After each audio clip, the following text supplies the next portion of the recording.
はい、みわきゃんです。前回紹介したこちらのダイソーの1100円で買えるファイヤースタンド。こちらの焚き火台を使って今回はどんな調理ができるかを検証していきます。ちなみにこの動画は後編になりますので、開封やスペック、焚き火台としての性能については概要欄にリンクを貼っておくので、この動画を見終わった後にご覧ください。このチャンネルでは100均素材や廃材で焚き火台を自作したり、高コスパなキャンプグッズの紹介をしています。はい、それでまず今回試してみようと思うのはこちら。以前紹介したダイソーの550円の折りたたみ五徳です。網の部分は心もとないですが、この五徳足が結構丈夫で火の中に入れても大丈夫そうなので、これを使っていきます。それから続いて試そうと思っているのはこちらの商品。セリアで売っているスタンド付き焼き網の250という商品です。普通のスタンド付き焼き網は高さがだいたい6センチぐらいしかないんですが、この焼き網は高さが12センチあって価格も100円とダイソーの五徳よりも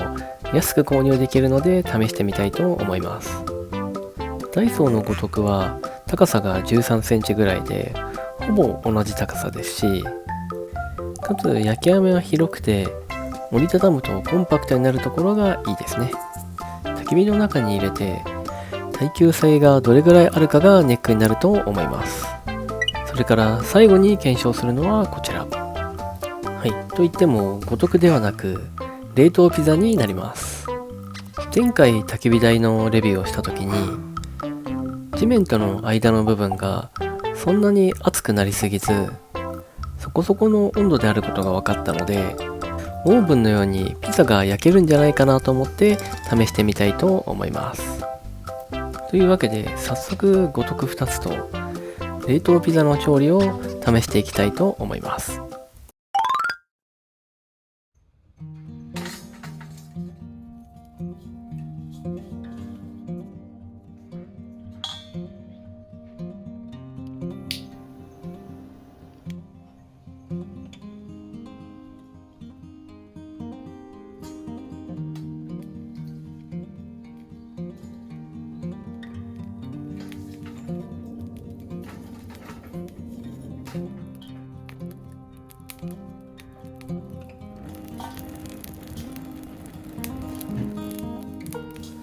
はい、ということで炎も安定してきました。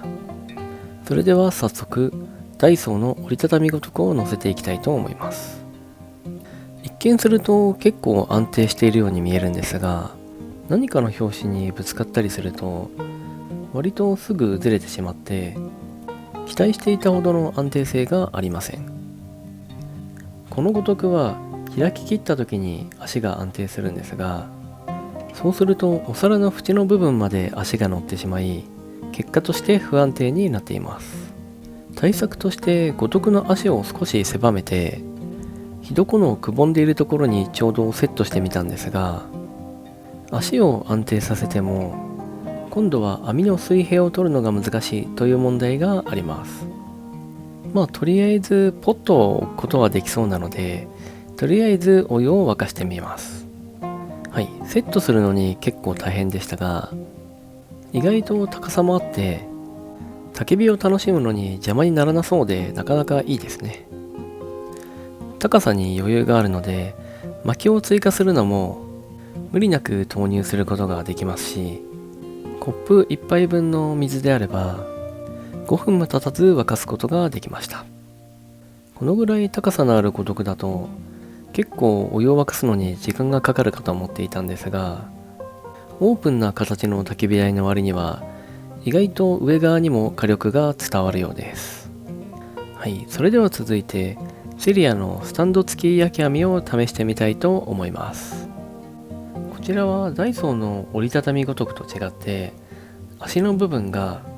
ちょうどくぼみのところにフィットしています。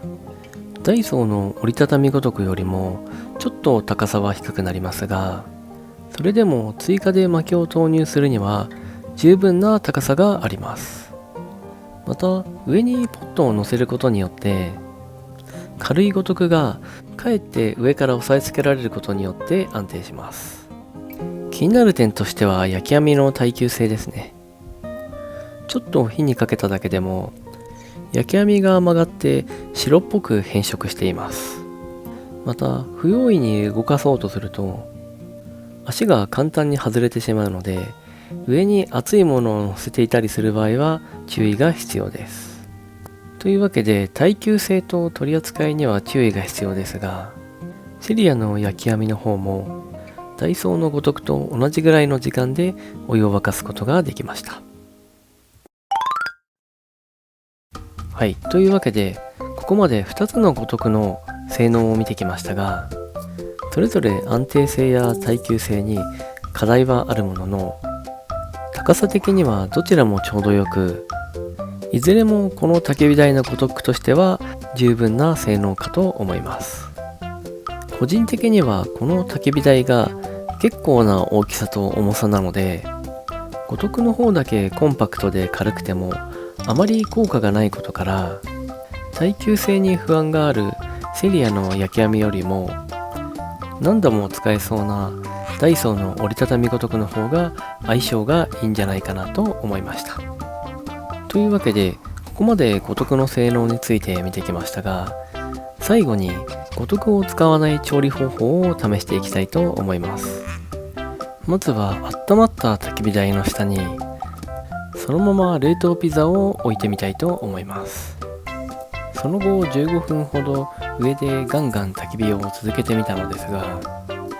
ピザの方は解凍されてチーズが少し溶け始めてはいるんですが、焦げ目がついたりまではまだいっていません。20分ほどしたところで取り出してみると、ちょっとピザが乾燥している感じがしたので、1センチほどある木の板を下に挟んで高さを変えてみました。すると5分ほどでチーズがグツグツと火が入ってきているのがわかります。季節によるのかもしれませんが、この焚き火台の標準の高さだと食品に火を入れるのは難しく、だいたい1センチぐらい高さを上げる必要があるようです。はい、というわけで若干乾燥気味で焦げついた感じのピザが完成しました。というわけでこの焚き火台の下の部分についてはそこそこの厚さにはなりますが、ある程度長時間焚き火をしても地面が焦げついたりはしなそうだということが分かりました。ただ1センチでも高さを上げると食品に火が入ることから、芝生や草地があるところではこの焚き火台は直接置かない方が良さそうですね。はい、というわけで以上、ダイソー公式焚き火台の